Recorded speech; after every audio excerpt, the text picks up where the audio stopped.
Salut à toi. Aujourd'hui, je vais te parler de pourquoi il est important de faire une analyse générale de notre vie une fois par an.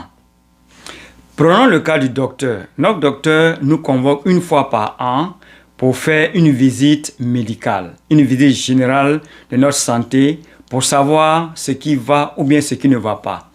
Et si nous avons des problèmes, le docteur va nous donner des conseils pour pouvoir corriger ces problèmes-là. Et donc, c'est la même chose. Notre vie, nous devons faire une analyse générale dans notre vie.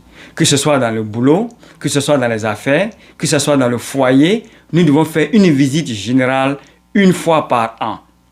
Une fois par an, nous devons nous asseoir avec un cahier, un bic et voir nos échecs et nos succès. Je prends le succès d'abord.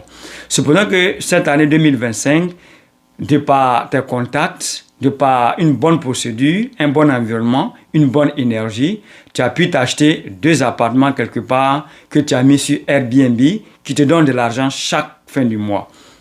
Et donc, tu gardes tous ces signes positifs qui vont te permettre de pouvoir rentabiliser plus en 2026.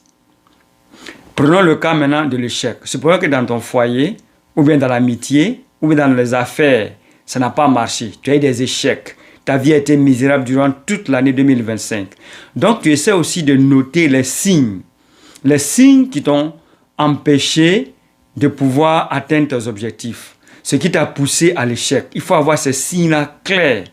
Et une fois que tu as tes signes, ça va te servir de référence pour pouvoir éviter ces choses-là en 2026 et pouvoir plus rentabiliser. Maintenant, je vais te parler un peu aussi ici de la loi d'attraction. Dans tout ce que nous faisons, l'énergie joue un rôle très important. Il faut toujours être dans un environnement où tout est positif. Évite les environnements négatifs. Parce que la loi d'attraction dit que nous attirons toujours les choses positives lorsque nous sommes positifs. Et nous attirons toujours les choses négatives lorsque nous sommes dans un environnement négatif. Donc, après avoir fait ce bilan en général de votre vie, que ce soit dans les affaires, que ce soit dans le foyer ou dans l'amitié, vous allez faire une conclusion générale. Et cette conclusion va dire, ok, j'ai eu l'échec parce que voilà ce qui s'est passé, voilà les signes, voilà les signes, voilà les signes. Et vous gardez ces signes-là de façon précieuse. C'est une référence pour vous. Le côté positif, vous dites, ok, j'étais dans tel environnement, tout s'est bien passé, boum, boum, boum, voilà ceci, je garde ça précieusement. Donc, lorsque vous allez rentrer dans une nouvelle année, l'année 2026, ces 2 signes vont vous servir de référence